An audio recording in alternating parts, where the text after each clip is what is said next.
καλωσορίζουμε και στην απόψινή μας συνάντηση στο Εργοτάξιο Ιδεών. Ακούγομαι κανονικά, έτσι, δεν υπάρχει. Να ενημερώσω πρώτα απ' όλα ότι πρωτού ξεκινήσουμε να έχετε, αν θέλετε βέβαια, τη μετάφραση την οποία έχουμε κάνει διαθέσιμη της ομιλίας του Dick Pels. Υπάρχουν εδώ τα αντίτυπα για όποιον δεν έχει πάρει ήδη, το μπροστά στο τραπέζι. Μαζί μας λοιπόν έχουμε τον Dick Pels, τον Ολλανδό κοινωνιολόγο, διακεκριμένο, πολύ σημαντική προσωπικότητα σε πολλούς χώρους και στην πολιτική και όχι μόνο στην διανόηση. Θα μιλήσουμε για τον ευρωπατριωτισμό, μια έννοια την οποία θα μας την εξηγήσει περαιτέρω και ο ίδιος στην ομιλία του. Για να μην λέω εγώ πάρα πολλά, επειδή έχουμε μαζί μας σήμερα και τον Βασίλη Μπογιατζή, ιστορικό, του οποίου είναι και πρωτοβουλία η πρόσκληση του Dick Pels στο Εργοτάξιο Ιδεών, με μεγάλη χαρά. Να δώσω το λόγο καταρχάς στον Βασίλη, να πει κάποια λόγια, να μας κάνει κάποια εισαγωγή για τον Dick Pels και μετά να μιλήσει και ο ίδιος και να μας πει την... Καλησπέρα και από μένα. Καταρχάς να σας ευχαριστήσουμε όλοι που είστε εδώ. Έχουμε μαζί μας τον Ολλανδό καθηγητή κοινωνιολόγο, τον Dick Pels. Να πω ότι ο κύριος Pels βρίσκεται στην Ελλάδα με αφορμή ένα σεμινάριο που διεξάγεται αυτή την περίοδο στο Πολυτεχνείο, Κοινωνιολογία του Διανοουμένων, και οργανώνεται από τον καθηγητή τον κύριο Ασημακόπουλο και από μένα. Εδώ με την ευκαιρία να ευχαριστήσω και το Πολυτεχνείο και τον κύριο Ασημακόπουλο ιδίως και για την οικονομική και την ηθική συνδρομή στο να μπορέσει να προσκαλέσουμε τον κύριο Pels στην Ελλάδα και να έρθει να μιλήσει. Χτες έδωσε μία διάλεξη στα πλαίσια του σεμιναρίου με τίτλο «Η δύναμη και η εξουσία των ιδεών, διανοούμενη και πολιτική στο κοινωνικό τρίγωνο», και σήμερα είναι η δεύτερη διάλεξη του στην Ελλάδα και ευχαριστούμε από αυτή την άποψη και τον Μίλτο με το Εργοτάξιο Ιδεών και τις ΕΚΔΟΣΕΙΣ ΕΥΡΑΣΙΑ που δέχτηκαν να φιλοξενήσουν αυτήν την ευρύτερη ενδιαφέροντος ομιλία του.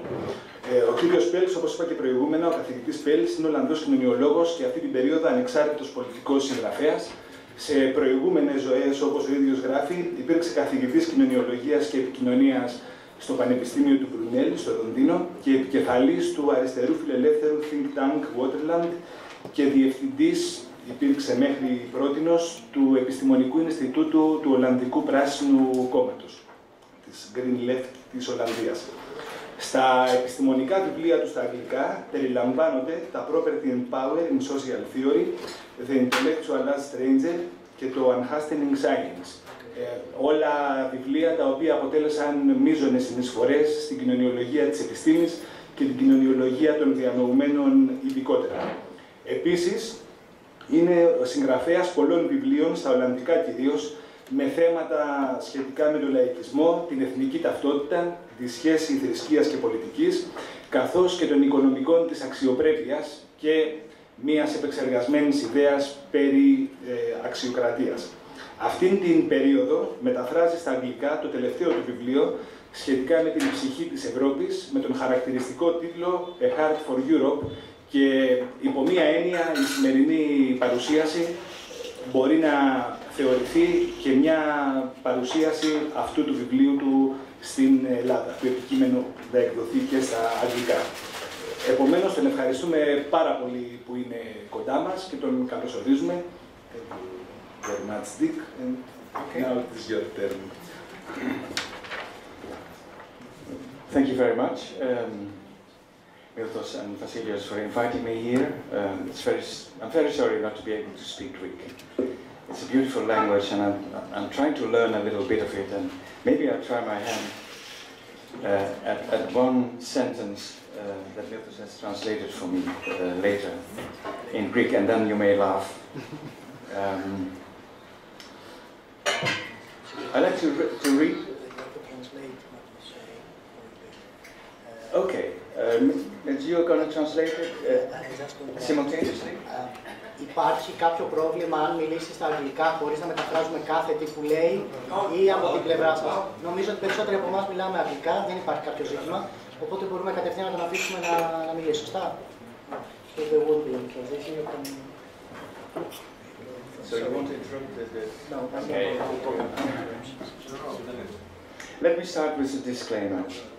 I am acutely aware that attitudes to Europe and the EU, which of course are not the same, are divided, even much more acutely here in Greece than in my own country, the Netherlands, where Euroscepticism is fueled by both the left-wing Socialist Party, those are not the Social Democrats, it's the Socialist Party, a more radical party, and the right-wing Populist Party for Freedom, which is his name, led by Geert Wilders. You may have come across that name, Geert Wilders.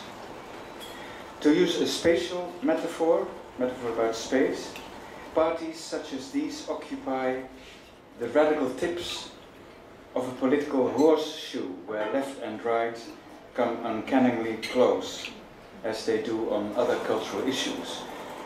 Actually, I've brought a PowerPoint presentation with me, which I cannot show you, but I just draw the horseshoe.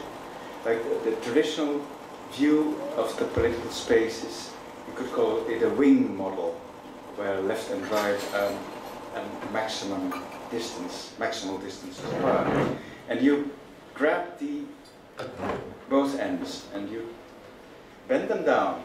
It takes a little bit of courage and a little bit of strength, but you bend them down and you get a horseshoe, where the radical left and the radical right are much closer together. I think this picture of the political space is much more interesting than the traditional model where left and right are very far apart. So the radical left and the radical right are close together, and there are many in history, there are many intellectuals, for example, who traveled from the radical right to the radical left, not so many, but many more, from the radical left to the radical right. In between the wars, for example, in the interbellum period, there are many intellectuals. Mussolini is one example of an intellectual, socialist intellectual, very quickly moved over to that other right-wing tip of the horseshoe, and he invented fascism. So, I'm very curious to know, maybe in the discussion later, what you think of this model and how does it apply to Greece at all? And if it does, what does it mean? What does it mean if you talk about the current government and the current coalition between Syriza and ANL? But I should also add, I'm also uncomfortable about the ungenerous conduct of EU finance ministers, such as my own minister Dijsselbloem and the German finance minister Schäuble during the negotiations over debt relief for Greece. As a member of the Green Left, I remain critical of German austerity politics in Europe and the neoliberal ideology which bailed out the banks while burdening ordinary taxpayers. They were privatizing profits but socializing the losses. These policies have considerably deepened the economic and social rift between the richer northwestern countries, such as the Netherlands, and the poorer countries in the southeast of Europe, particularly Greece. But I'm also concerned about the impact of Syriza's left-wing patriotism in its perhaps not so surprising coalition with the right-wing nationalism of the independent Greeks. Since it displays the same horseshoe logic, it looks like more than a marriage of political convenience. So maybe we can discuss later, is there an intellectual affinity also between the radical left and the radical right? Is in the history of Greek politics a history of such affinities? But we can discuss it. We should discuss it. This being said, I still like to confess my love for Europe, or better, for a different Europe, for what Europe may perhaps become, and what we can make of it. I've written a little book in Dutch, and I'm now translating it into English. It's called A Heart for Europe, which is provisionally and subtitled The Case for Euro-Patriotism. And I argue that we need to change Europe in order to make it more of our home. Europe needs to become our homeland, but it needs to change in order to become this. We must resist the temptation, which is now more acute and active than ever since 1945, the end of the Second World War, to find security, protection and identity in the nation. We need to recapture the ideals of freedom, democracy, social security and tolerance, which the populists have stolen from us in order to renationalize them and reclaim them as European ideals.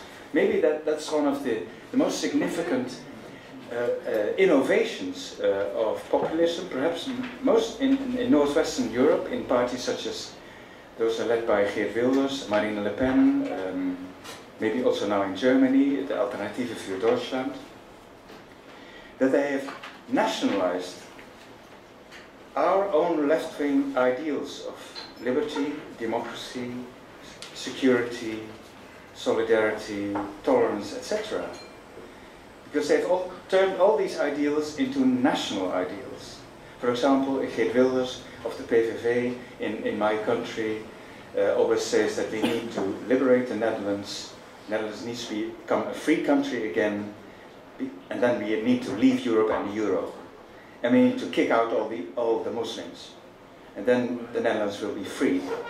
So that's a way, to appropriate or steal the notion of freedom that actually belongs to the left and nationalize it, make it some property of the nation. And the same goes for democracy, the same goes for social solidarity, and the same goes actually for tolerance. We need to reformulate them, reinvent those ideals, and make them into European ideals. First of all, this requires us to draw a distinction between Europe and the EU, economic political system, the EU. Nationalists, conservatives, and other Eurosceptics tend to throw everything into the same bag and repeat that Europe lacks a commonly shared culture, that it has no soul, that it cannot inspire a sense of belonging, and different from the nations and the nation-states, will never be able to offer its citizens a true home. But I think there's a tension, or at least a disconnect, between our day-to-day, often semi-conscious or subconscious love for Europe as a treasure house of culture. I think we all love Europe as a treasure house of culture, and the growing discontent and division over Europe as a political economic reality, the Euro, Brussels, the bureaucracy, etc. And it's undeniable that large minorities, or even majorities, in many countries have lost their faith in the European project. The success of the populist parties is there to prove it. But simultaneously, we all have a heart for Europe, love Europe in our own particular way. There is a brilliant tableau of pan-European assets which all Europeans can proudly call their own. They reach from high culture to low culture and back, including items such as Asterix, Swan Lake, the Portuguese Fado, the Femme Fatale, Beethoven's Ninth Symphony, total football, which I'm, of course, as a Dutchman, but especially proud of total football, Harry Potter, and the miniskirt developed by and wore by Mary Quant. Greek examples, of course, abound. Walking around this city, cannot miss them. The Acropolis and other monuments of Greek antiquity. The great Greek philosophers, poets, and dramatists. The luminous Greek islands. I just saw Hydra, for example. El Greco, the painter, who actually went to Spain, but he's still known as El Greco. Zorba the Greek, or maybe Anthony Quinn's rendering of the Sitaki on that beach. Very famous, of course, you all saw the film. Greek salads, souvlaki, tzatziki, and ouzo, Nana Mouskouri, mixed Theodorakis, Demis Roussos, and maybe also Pavlos Fissas, who knows. Name known all across Europe, because it was murdered by Golden Dawn people. Greece is rightly identified as the cradle of European civilization and the birthplace of democracy, even though personally I think Plato was a dangerous philosopher.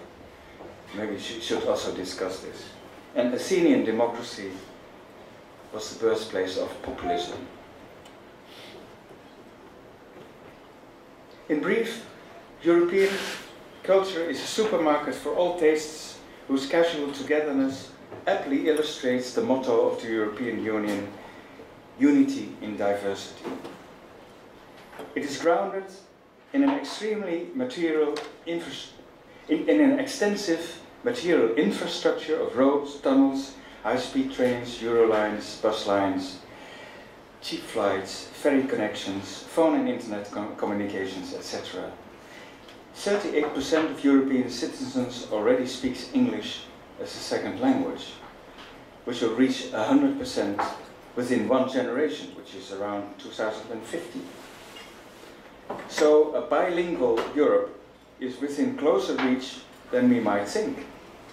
European culture exists, and it will grow if you're able to communicate directly with each other in English. So my own talk is proof of this, once more. My sense is that this cultural heritage can be used as a critical lever for furthering European integration, because culture speaks to the imagination and touches the heart of people. And this is what we need, a politics of the heart for Europe, which of course cannot be uncritical. I think nationalists and populists teach us an important lesson in emphasizing the necessity of emotional attachment and belonging, the necessity of love for country. But we need to lift this love to a higher plane, both literally towards Europe and metaphorically, rendering it less exclusivist, more civilized and self-critical, lighter in touch and tone. But Europe is in trouble. 2014 has turned out to be a watershed year. Europe has suddenly discovered that it not only has problems, big problems such as the banking and the euro crisis, economic stagnation, the democratic deficit, refugees dying in the Mediterranean, the rise of populism. But it also has real old-fashioned enemies, such as covert Russian interventionists in Ukraine, Islamic State in Syria, and now also in Libya, pointing bloody knives in the direction of Rome from a beach near Tripoli, and indigenous Muslim terrorists in capital cities such as Brussels, Paris, and Copenhagen. But perhaps these enemies can also be seen as a blessing in disguise. I admit it's a cruel disguise, but maybe also a blessing. The German weekly Die Zeit, for example, wrote that Putin, in threatening Europe and the West, was involuntarily granting Europe a new foundational experience. This kind of new existential moment for Europe. An opportunity to regain its sense of identity and mission, to regain its soul. Because we oppose everything we are in Europe is opposite, I think, to what Mr. Putin represents and actually does in Ukraine. We might say the same thing about the blessing in disguise, about the attacks on Charlie Hebdo in Paris and the Jewish supermarket. What could be the contours, the profile of such a new and lighter narrative for Europe? I can only be very brief here and pick out one core issue. It's often suggested, and not merely by Eurosceptics, that Europe's original mission of never again war has become obsolete. Because peace has reigned for 70 years now, and the younger generation is simply hasn't known any experience of the war now. Europe should effectively generate jobs and growth, and that's where idealism should end. But I think we need and also can reclaim the original passion which dominated this, maybe you can call it a primal scream of Europe, because Europe coming out of this terrible war, the Second World War, a primal European scream, never again war. This appealed to everybody, was clear to everybody, spoke to everybody's hearts. I think we need to reclaim this, this original dream, which still offers a grand and inspiring ambition, and is unexpectedly reanimated by the warlike behavior of Putin, IS, and the terrorists, the Muslim terrorists. Timothy Garton Ash, who is a big expert on Europe, Oxford professor, wrote, "It is once again war in Europe." It's a bit, dramatic, but it goes to the heart of the problem and to this original soul that Europe had. Europe is much more than a growth and job machine. Of course, it falters, it fails in doing this, but it's much more. It's also an ideal. It also has a mission. It also has a soul. Perhaps it's the most momentous and significant civilizational ideal of our time. Because civilization means that violence, cruelty, harassment and humiliation are as much as possible banned from society. In this regard, the dream of peace of the European founding fathers is far from exhausted. European civilization can be viewed as the never-ending quest for a less dangerous, more gentle, more relaxed, more trustful society. Freedom from fear is the fourth and perhaps most important one of the four freedoms that Roosevelt, the American president, the war president, mentioned in his famous speech from 1941. A decade earlier, 10 years earlier, the Belgian socialist thinker Hendrik de Man identified the conquest of social fear as the primary mission of socialism. His formula for socialism, the conquest of social fear. In his view, fear of the state had to a large extent subsided following the establishment of liberal democracy. Economic fears were likewise expected to recede if he could manage to put social restraints on capitalism, which was what socialism was all about. As a result, cultural and psychological fears would also diminish. Fears of the unknown, fears of strangers, fears of deviants and dissenters. To put it simply, in my own terms, civilization means ensuring that people are no longer afraid of each other and of themselves. Maybe the simplest formula of what civilization means.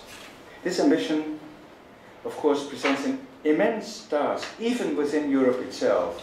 I'm not talking about the world outside Europe. But economic, political and cultural violence is still rampant, not to mention the sexual violence which is perpetrated against women, children and gays, the new entertainment violence committed by soccer hooligans, for example, Dutch soccer hooligans who recently brought havoc in Rome and destroyed one of the most beautiful fountains near the Spanish Steps. It's an awful location. But also the verbal and symbolic violence indulged in by those who identify the freedom of speech with the freedom or even the duty to insult other people, such as Geert Wilders, for example, in Ireland. Freedom of speech is the freedom to insult, maybe the obligation to insult other people, to insult Muslims. This contrast between European gentleness, softness or femininity and violence-prone manliness or machismo is not a frivolous distinction, but an intensely political distinction, incredibly important, I think, and indicative of a deep clash of cultures, both within Europe and between Europe and its others. For example, as exemplified in the current struggle between rough Russia and the weak West. You know how Putin always talks about, or Putin or the followers of Putin talk about gay Europa as, weak Europe, gay Europa, which is decadent, which is not strong. We can walk all over gay Europa. The true soul of Europe, I would like to maintain, is one that nurtures self-reflection, reflexivity, self-doubt, and even self-mockery.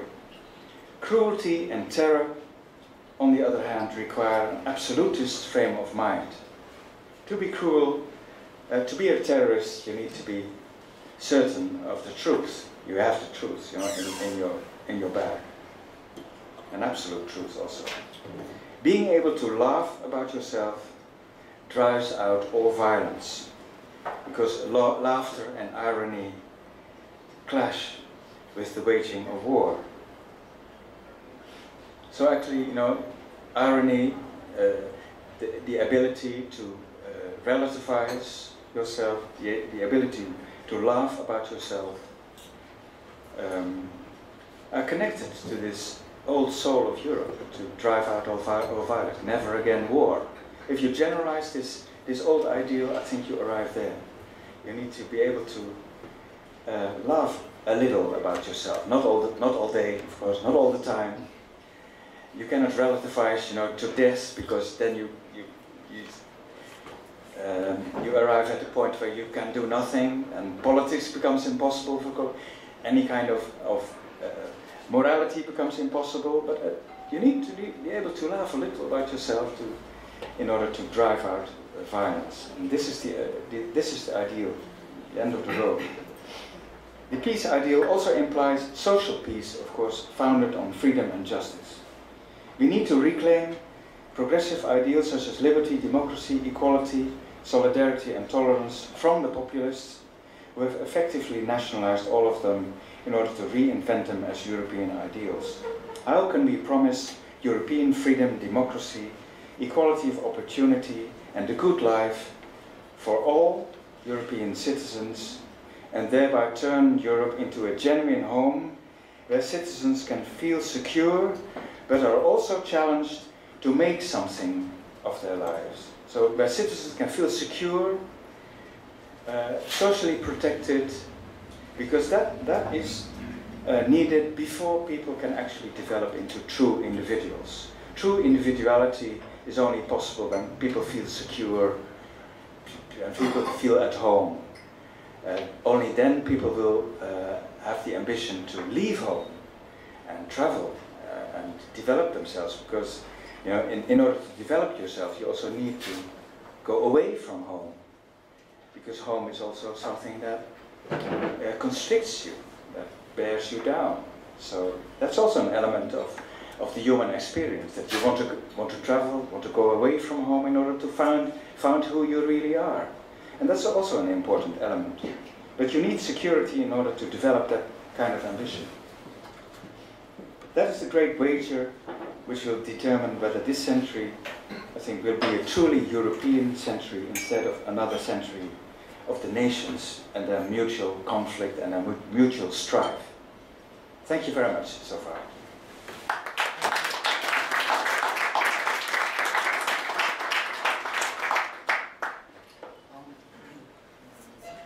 We're going to start with some questions by Βασίλη Μπογιατζή, and perhaps if you have questions or comments or whatever, you can offer some too. You just have to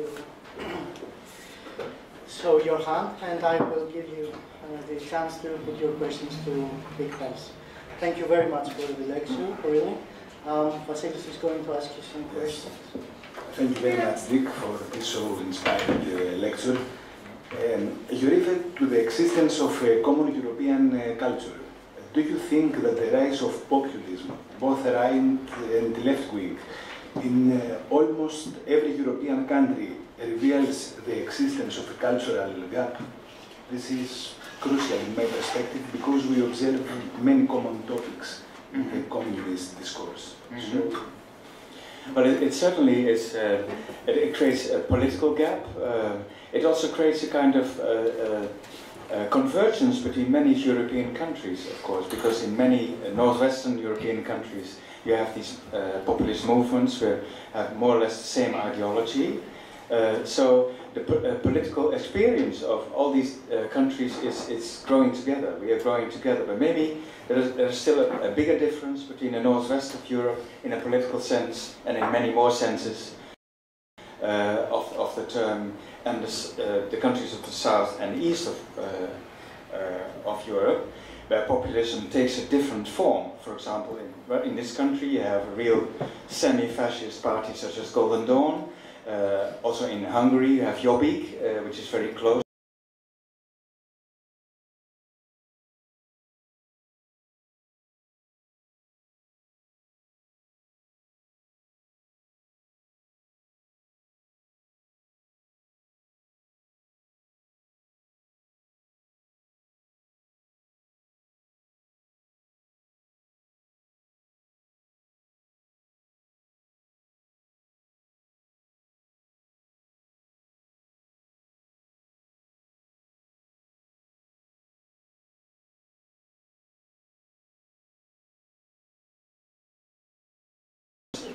Short-lived government is really a populism in power. Maybe also Southern European countries. We discussed the experience that you have recently had with Syriza. Is Syriza a populist party and now governing? You know, that kind of thing. So you have very different forms of populism, and I think it's important to recognize this diversity. And of course, you know, with Golden Dawn we have no traffic. It's not interesting. We simply have to fight them, maybe lock them up like you did. A little bit late, I think, in Greece, to lock the leaders of Golden Dawn up. But other types of populism are more interesting, and I think the left would be able to learn a lot. You need to take them seriously as a challenge, as a political challenge. They belong to a political system. They stick to the rules of democracy. They simply want to win elections.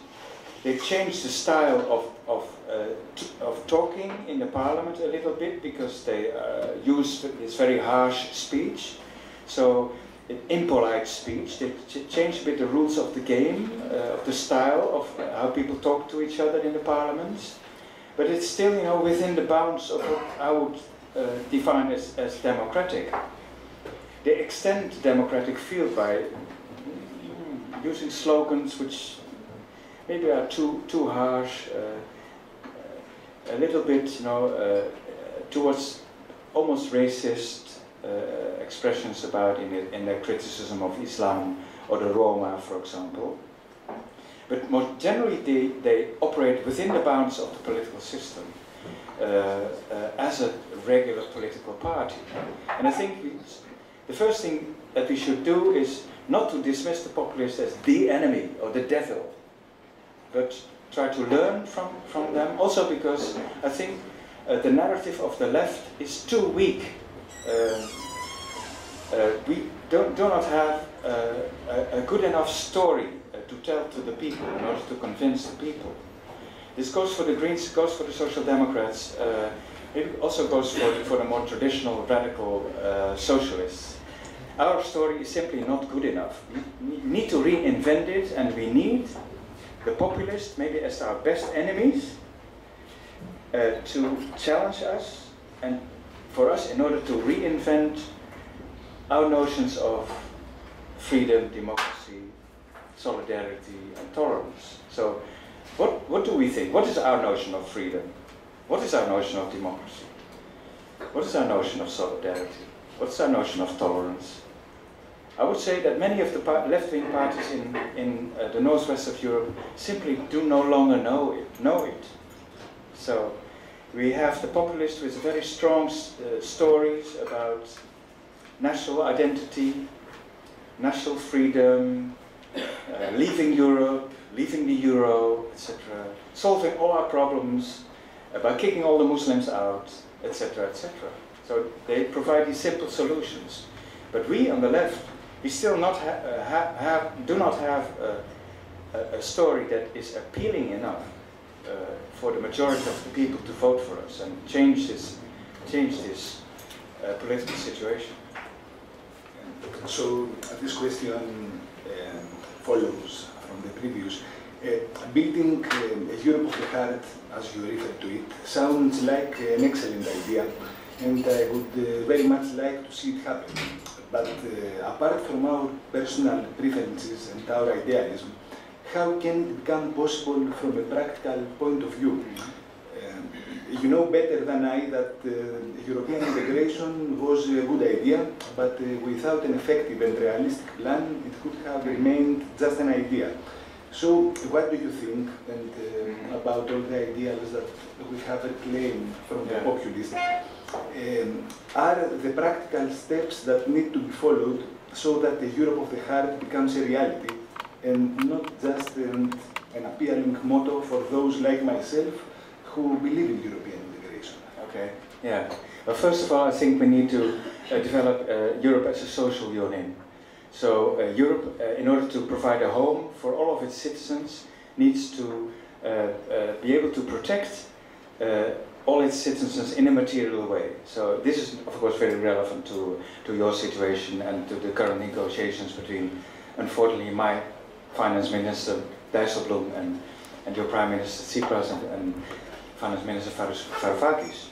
So, who have been very ungenerous in this. So, the first thing that needs to be done is maybe not talk too specifically about Greece, but more in general to develop a credible notion of a European welfare state.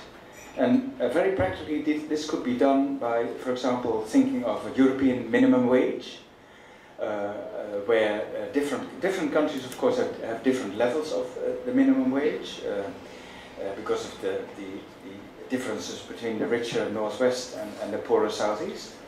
But we should be able gradually, institute a minimum wage and gradually try to harmonize, maybe connect it to the GDP or something, a percentage of GDP, and in order to make it payable and credible also and financeable. Or social insurance for unemployment all across Europe, those kinds of things. And you think about many different measures here, practical measures. Of course, they're a bit utopian right now in the neoliberal atmosphere which comes from Brussels nowadays. But if we would think, if we could change Europe politically, if we would really be able to draw a line to the banks and the global financial markets. We would need to develop Europe politically, of course, to become strong. I think Europe is the only solution.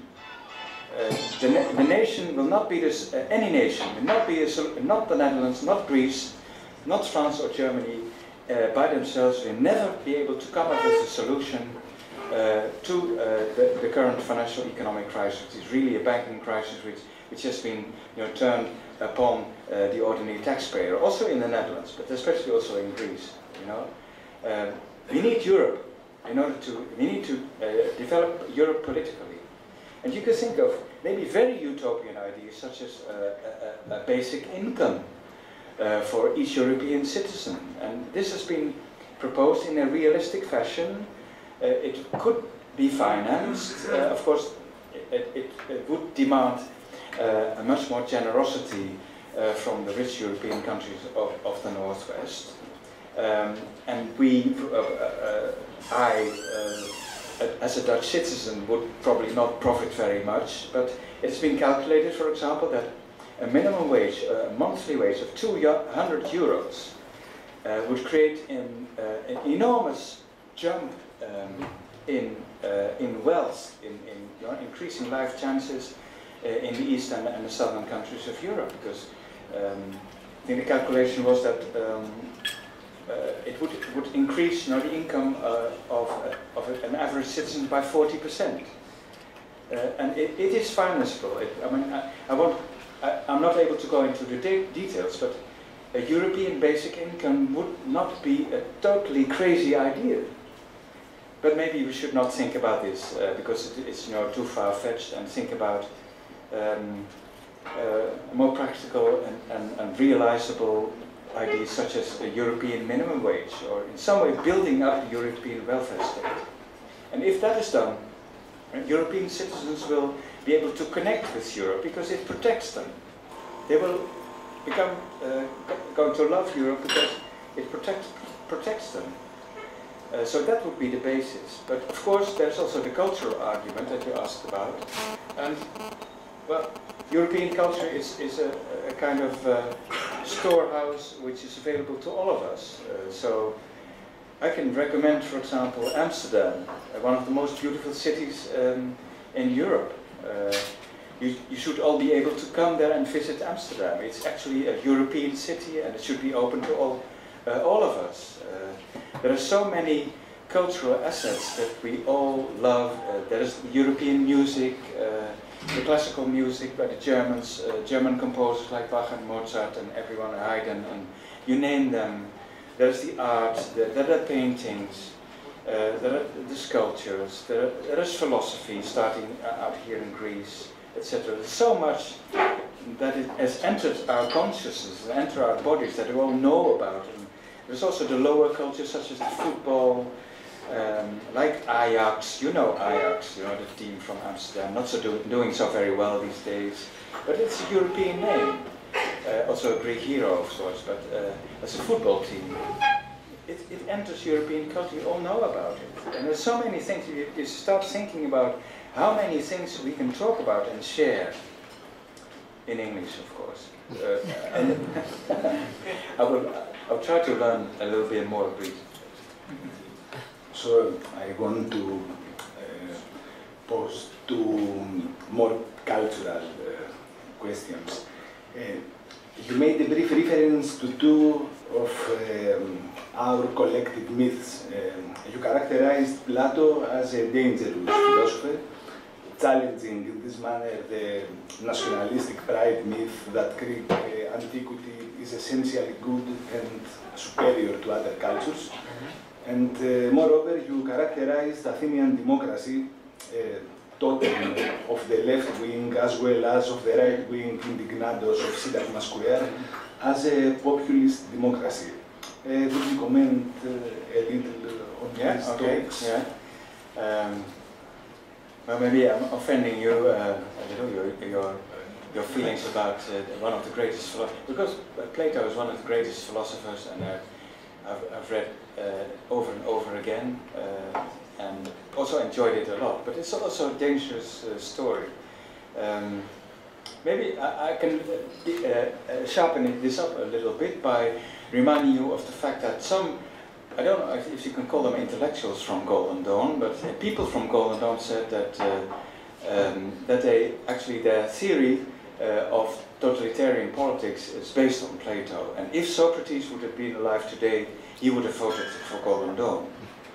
Now you may laugh about this, and I thought, this is a crazy statement, but there is something in it, I think. Maybe not so much about Socrates, but about Plato.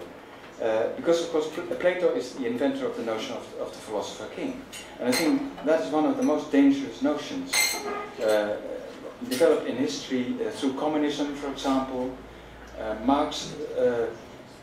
Marx's dream was actually to be the philosopher king, but he never made it. But his followers, such as Lenin, really made it. He is the example of the philosopher king, still very popular when I was a student and a radical student, a left-wing student then. Leninism was, the thing to be. The ideal was that intellectuals would take power and finally, change politics for the better. But also on the right, you had these followers of Plato, such as Carl Schmitt and other intellectuals from the interwar years in Germany. Heidegger, for example. Heidegger wanted nothing more than to be an advisor to Hitler. So close to Hitler, so as close as he could, and he really thought he had the truth, to tell the truth about what Germany could be. So both on the right and both on the left, we have these followers of Platonic philosophy who really thought that that you need authoritarian politics in terms of the truth, and Plato thought that he was in possession of the truth, of the knowledge of the forms, knowledge of the essences.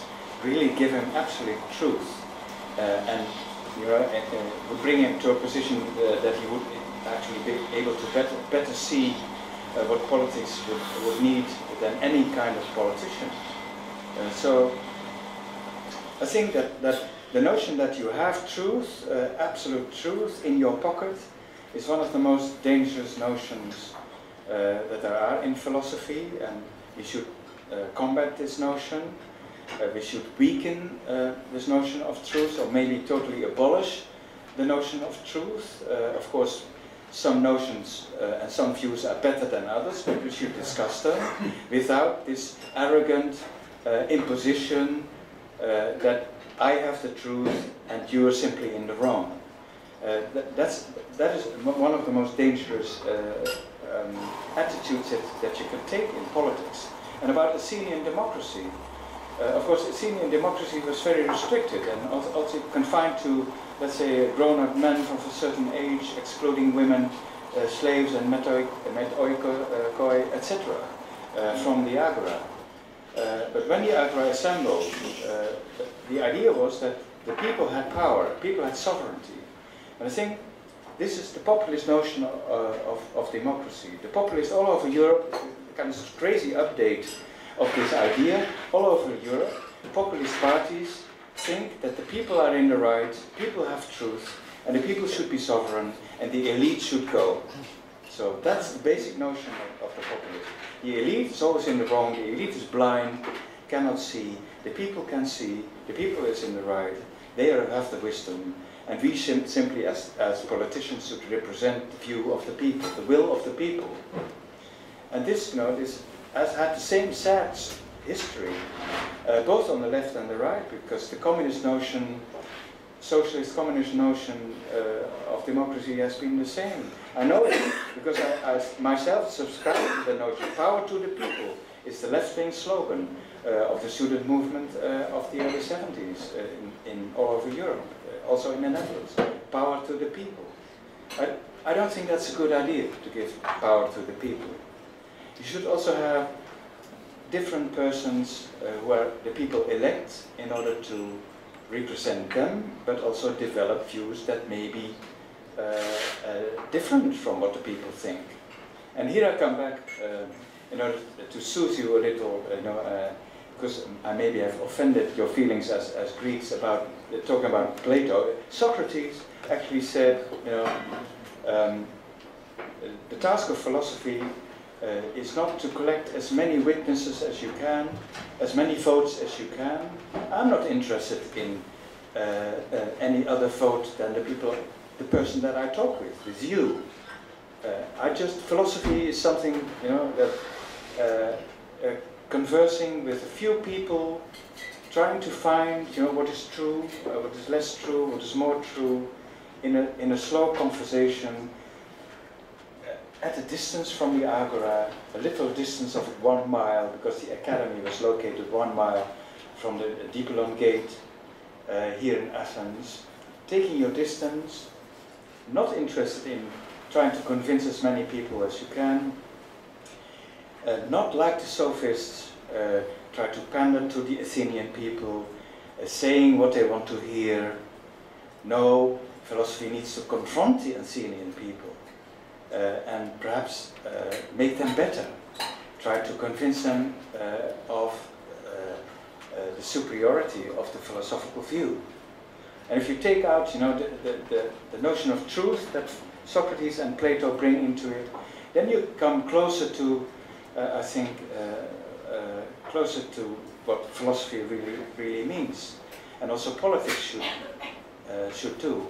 That's also in part not to represent the people one-on-one, but also have the courage to confront the people here in Athens, confront the Athenian people, not tell them what they want to hear, but tell them different things that they maybe are interested in, and try to convince them of a vision of a better world. You are very clear. We used to talk about Europe, European culture, etc., in terms of high culture and of rich and superior European cultural heritage. Nevertheless, in attempting to promote the construction of a Europe of the heart, you are continuously traveling from the high to the low culture and the other way around. How do you respond to the criticism that this traveling, when we talk for Europe, is an unacceptable version of anything goes. Of anything goes? Yes. And you put on the same level Ajax and Goethe, for example. Sorry, and you put on the same level for the Europe of the Heart, Ajax and Goethe, Beethoven and etc. That's not about anything goes. It's of course an issue if you discuss your cultural values or preferences, how far you are able to convince other people. But I think it's not an issue of high versus low culture any longer. We cannot maintain any kind of division between high and low culture because well, I love intellectual work as much as I love the Beatles. So at the 60s, at least in the Netherlands, leveled this traditional view of this distinction between and the hierarchy between high and low culture. So we all love Harry Potter, the film. We all loved songs, you know, the pop songs, etc., pop culture. So there's no difference in this regard. The distinction maybe is when you're going to discuss, you know, what you like and what you don't like, which is an eternal, never-ending discussion between everybody, you know, who has particular tastes. And maybe some people say it's about taste is very difficult to dispute, but I think it's very important to go into dispute about tastes, and we should of course do it. So European culture is something that we can all relate to, even though, for example, people who are less educated, perhaps than ourselves, simply like different things about the national culture and about European culture. And it's okay, you know, we have national pop singers, which I find awful, and I hate, who sing Dutch songs, you know, in a traditional way that I cannot relate to. And the text is stupid, the music is uninteresting, etc. But you know, everybody is allowed to have those judgments of taste, of course. It doesn't distinguish, and I think there are many things in Europe, both in the high culture and low culture, that appeal to so many people, also the lower educated. But of course it would exclude maybe the taste for very specific national symbols, such as militaristic holidays, for example. If you, well, I'm thinking about something like the Serbs like to celebrate the Kosovo battle of 1361 or something. Maybe it's a different date. But every year the Serbs celebrate this Kosovan battle, which they lost, and it revives. You know, every year it revives the national sentiment in the wrong way. I would like to argue against this. So we need to think of maybe European holidays that appeal to all the Europeans, and there are kind of negative holidays that we can all celebrate, that, for example, connect with the Second World War. The commemorations of the end of the Second World War, or maybe the end of the First World War. Near to my country, we have the fields of Flanders, Flanders fields, that many people are increasingly interested in visiting. The people call it dark tourism. People go there because they want to know about the trenches warfare in the First World War. You visit Berlin, for example. If you go to Berlin, it's a guilty city. It's a sad city because you see everywhere. You see the memories of the Second World War, the monument for the Holocaust. You see the Berlin Wall still in some places. You can follow the traces of the Berlin Wall. So all of that history, that sad history of division, of violence and of war is visible everywhere in Europe. And it would be a very good idea, and I would be very much in favor if you, for example, could celebrate European holidays in this sense, the Second World War as a European experience, including the Germans. It's still a very a difficult discussion in the Netherlands, for example, if we can celebrate the 4th of May, which is our celebration of our war dead.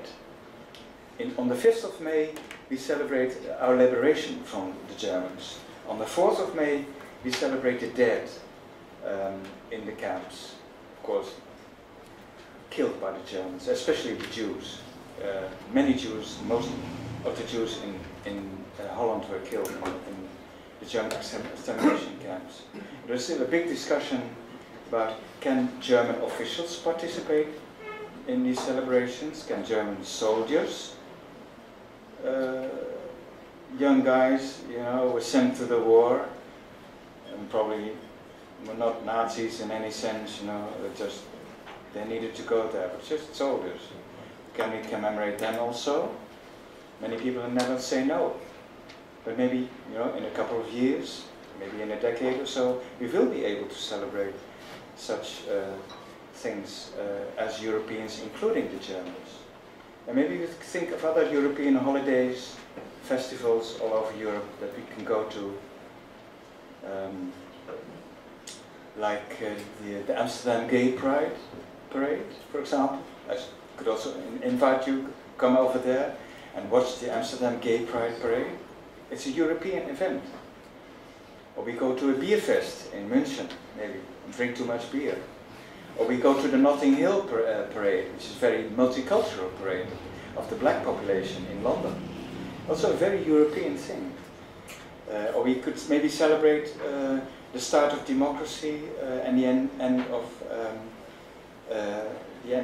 of authoritarian regimes in Portugal and in Spain, 1974, 1975. And maybe you should tell me about possible candidates for a Greek holiday in this regard.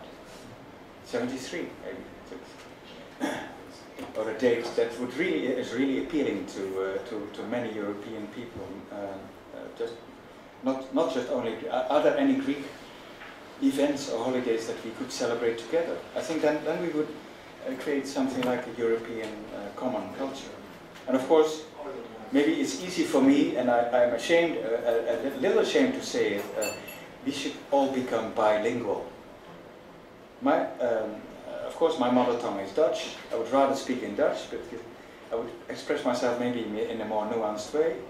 Your language is Greek, of course, your mother tongue, but I think it's inevitable that all of us need to learn English and try to be fluent in English, because in that case, you know, we can really talk to each other face to face.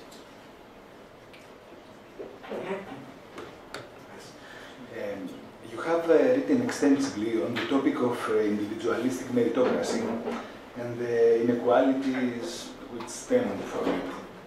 Also, you had interpreted the riots in the suburbs of Paris, the demonstrations and occupations of university buildings in various European countries and other similar events as the revolt of the losers of that kind of meritocracy. I would like to ask you how your Europe of the heart could win the hearts of these losers who at this time tend to be charmed by absolutist ideologies. Yeah. There must be a way to provide an alternative for the seduction of what I would like to call gratuitous or free of charge identities. So these are very attractive to anybody who feels that he is lost out. Gratuitous identities, which is of course nationalism, because if you feel you are nothing, you at least are somebody. If you are a Greek, for example, or a Dutchman, or anyone, you know, a German. If you're nothing, you can take pride in being a Greek, or you can take pride in being a male. Machismo is very important, a gratuitous identity, because you can dominate all the women in the world. You know? If you're nothing, you can be proud of being a man. At least, you know, you're higher than at least half of the rest of the population. So machismo is also very attractive gratuitous identity, a religious identity. Many people say that you are born a Muslim and you'll be a Muslim all your life. It gives you an identity which is sort of free of charge. And also speaking a language. Linguistic identity is also very important. So being able to speak a language is having an identity for free. You have to learn the language, you know, when you are young. You can speak it fluently, and you know that can give you a certain kind of pride. So you have all these gratuitous, free of charge identities, and you don't have to do anything to have these identities. And of course, these are very attractive for people who feel that they have lost out economically, lost their job, do not have any opportunity to rise in the world, etc. So in order to fight this, it's very important to what I started out with, to create some kind of social Europe, to create real equality of your opportunity, to create opportunities for education for everybody. For education is, of course, very important to be able to gain some kind of a market success and to rise up in the world and to create some kind of hope that you will be able to better your situation. That's basically, I think, what meritocracy can be very harsh if it is if it means something that you are responsible for your own success or failure, because if you fail, you cannot blame anyone but yourself. So you know, but you don't have any identity left if you fail. So that's the harsh, bad side of meritocracy. But there is a side to meritocracy which is actually productive and useful and liberating, which is about having and grabbing the opportunity to better your life, to train for a better job, to have a better, more income, etc. To gain more respect in the world because you have more self-respect.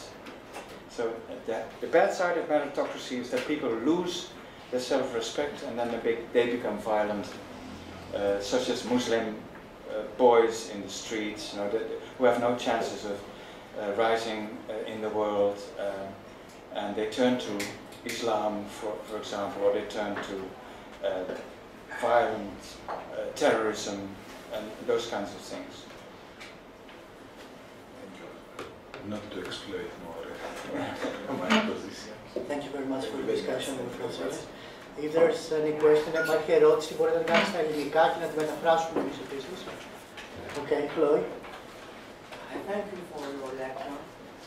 My question is, where will be founded ontologically this Europe of your dream? In reason, in logos, after two world wars, can you expect that? And again, this notion of populism is always a negative notion, because in the Great Revolutions, it was a reciprocity between the mob of St. Petersburg and Paris, and the parties of Jacobin and the Bolsheviks. And so, my question is exactly this. Is there a subjectivation of the resisting people, and I put it behind the other subjectivations of the properties that you mentioned before? And this Europe of your dreams, in this Europe of your dreams, the people, the mob, will be attainable, or the less culture or the less privileged people will be excluded in a very latent way, because I remind you that logos and reason are now in the hands of the power. So where will be the people? How they will be attainable? And an example from our country is that the standard accusation against Syriza is that it is a populist party. This is my question. Okay. Where will be the real people involved in this new Europe? It will be in the hands of the people that people that have the power to educate them, to give them means to whatever. Or the change will be the other way around from resisting people. Probably it's what I say, it seems to be against what you say. But I think that it's not against, but I would like to put it behind. Well, I think it's, I doubt whether it's useful to talk about Syriza as logos in power. Maybe they're claiming, because they have an intellectual background, that they're intellectuals now in power, but this also has a dangerous side, I think. As if, you know, the rest of the population doesn't need to think any longer, doesn't need to be critical, because they have the logos. The logos is dispersed, the logos is everywhere. The logos is among ordinary people, in all the professions, including in the political professions. And all those professions have their own blind spots, of course. If you're in power, you're blind to many things. But also maybe in other professions you are blind to many things that the others cannot see. So you have the difficulty of where do you see best? From what position do you see best? And I think we need democratic debate in order to, as Nietzsche said, the philosopher Friedrich Nietzsche said, to accumulate different eyes about the world is the most important thing. So rather than look for where logos can be found, which place, profession, maybe in the intellectuals, in academia, or in politics, I don't think that's a good idea. We need to accumulate different perspectives and different eyes and have the democratic debate in order to confront all these different views. And this is also what I think would be an ideal for a European democracy. It should be a democracy not of a majority, but of minorities. And you know, insofar as Syriza is now in the majority, there is a danger that they simply sit on the majority and think they have the truth and the logos in their hand, in their pockets, and look down upon minorities. And tend to think that we should be in power forever. I mean, that's a seduction. I don't know whether Syriza is actually in that position, but there's a danger in any kind of democracy which is oriented towards the majority. And I would argue for, because that's a populist notion, and any kind of the majority, because the voice of the people is easily translated into the voice of the majority. The majority easily turns into a tyranny of the majority. And I think a European democracy would be better off by defining itself as a democracy of minorities. And maybe also attend to the minorities within the minorities themselves, because minorities can also oppress their own minorities. And if you think logically, take another step, you also need to protect the minority of one, of the dissident, who is maybe also oppressed by the minority of the minority. So thinking logically, you end up by defending the position of the dissident over against any minority or majority. And that's the significance, I think, of what you would call a democracy of minorities, or maybe a democracy of individuals, would also be maybe a better expression of that.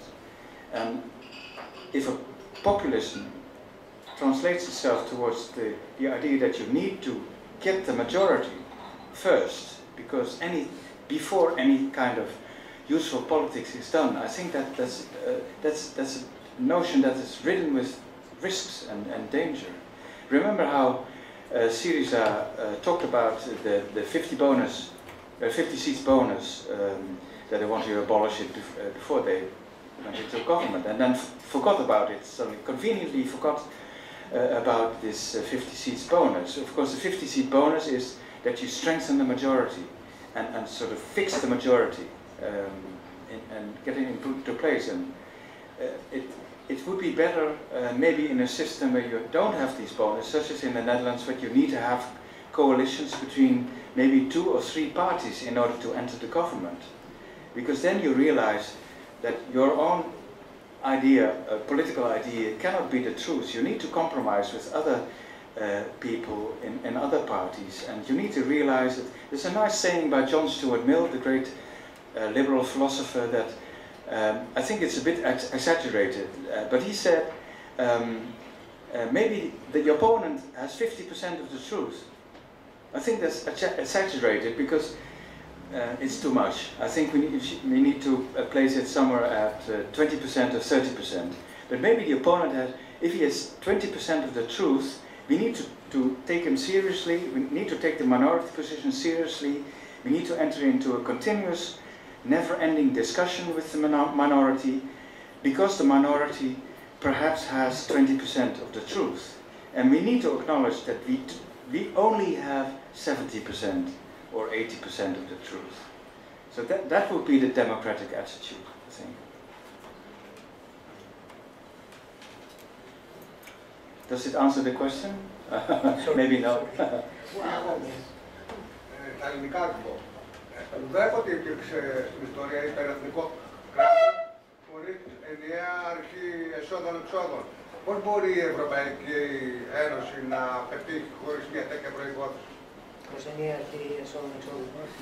There was never a supranational state without the common principle of how to separate income from input, or other economic input from economic output. So how is going to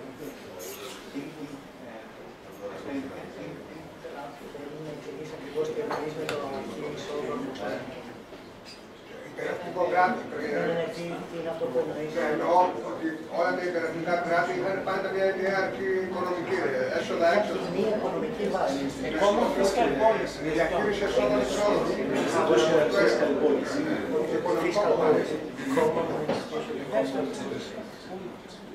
So how this is going to work for... Πώς μπορεί να πετύχει δηλαδή η Ένωση χωρίς μια τέτοια προϋπόθεση?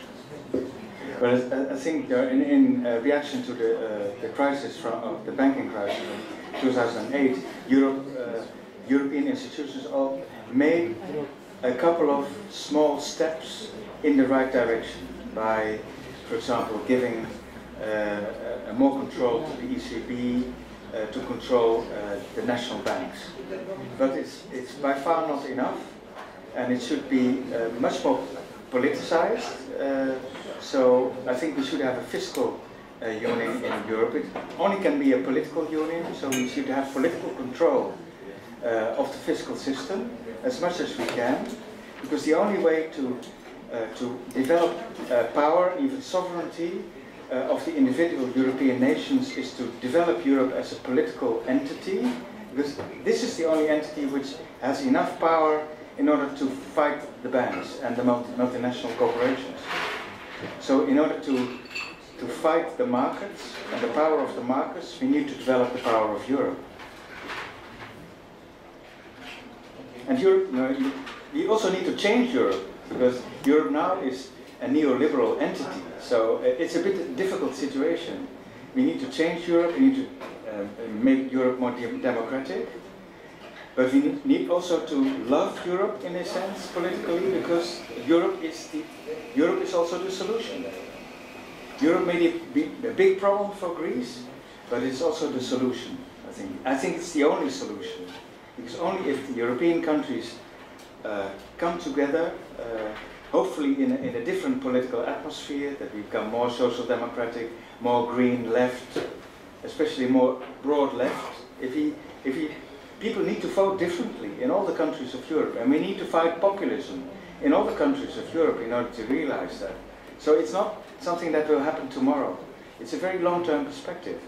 But I think Europe is the only entity which is powerful enough to be able to fight those enormously powerful financial institutions. and markets.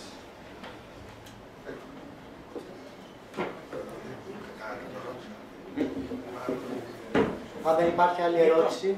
I would like to appeal to your notion, Dick. I would like to appeal to your notion, first, of weakness, and second, of unhastening.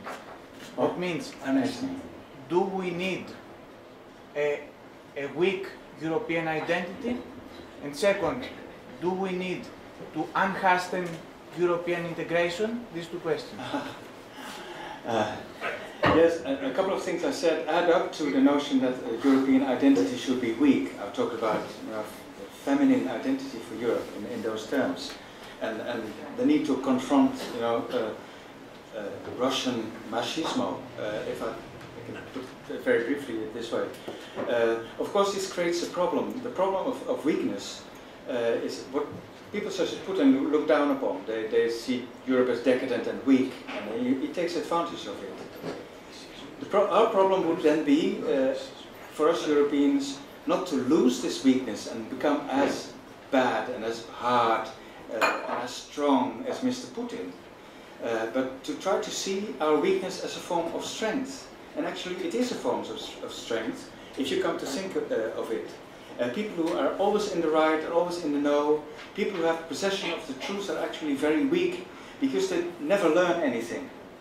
They never learn anything. They're not interested in debate, they're not interested in the opponent, not interested in new ideas because they have all the ideas are available to them in their eternal truth. That's the problem of people who are always in the right. They're actually very weak.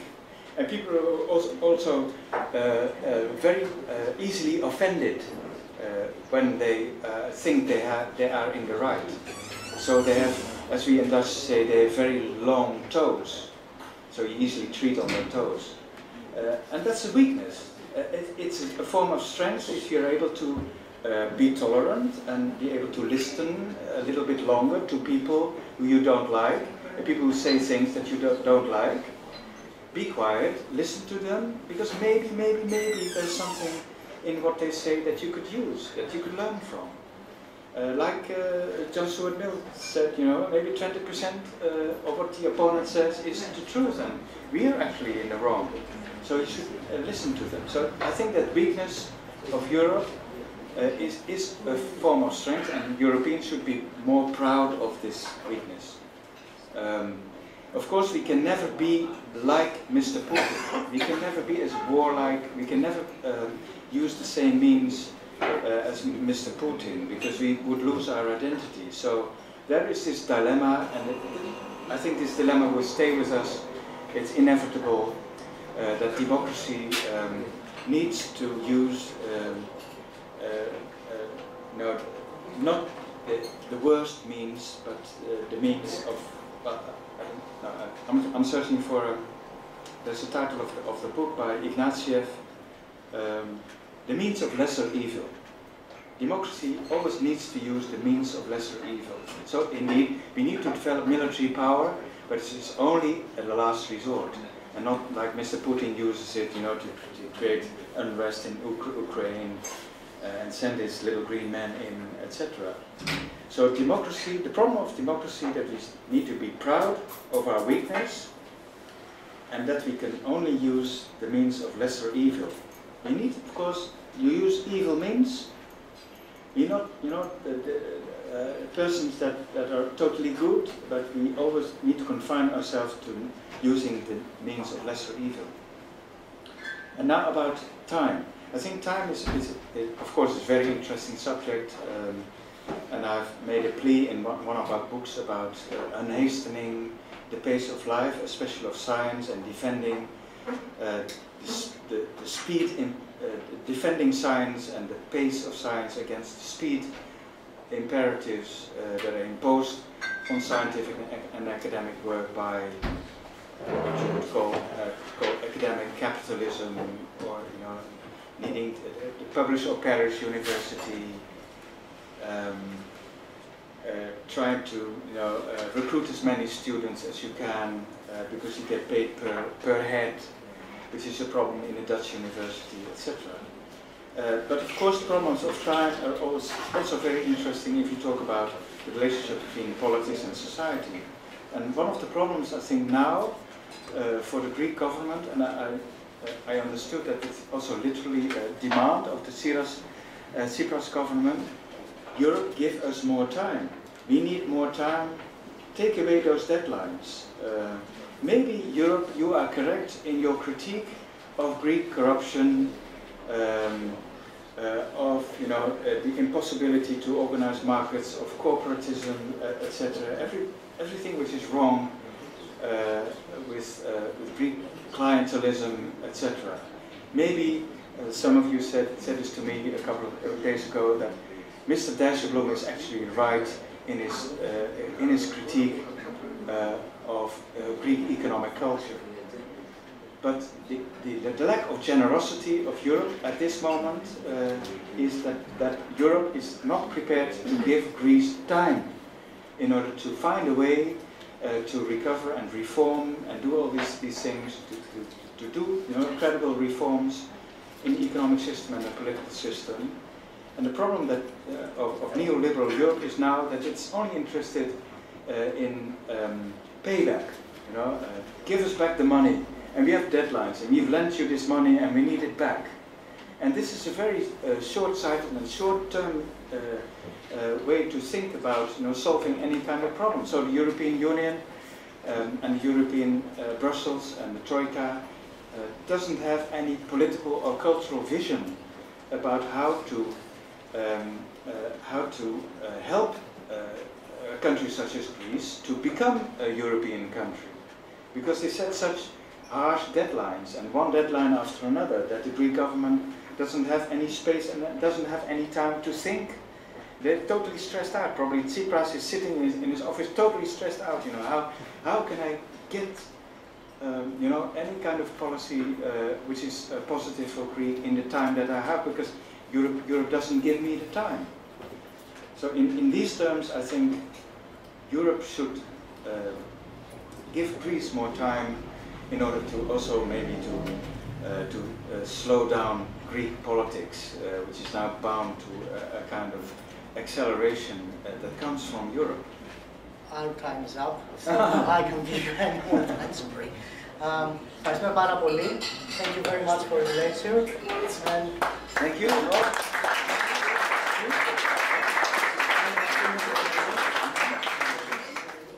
Η επόμενη φορά η δικιά μας, Εργοτάξιο Ιδεών, είναι 23 Απρίλη με το Στέλιο Βρυδάκη για κινηματογράφο και φιλοσοφία. Ελπίζω να σας δούμε εκεί. Ευχαριστούμε πολύ.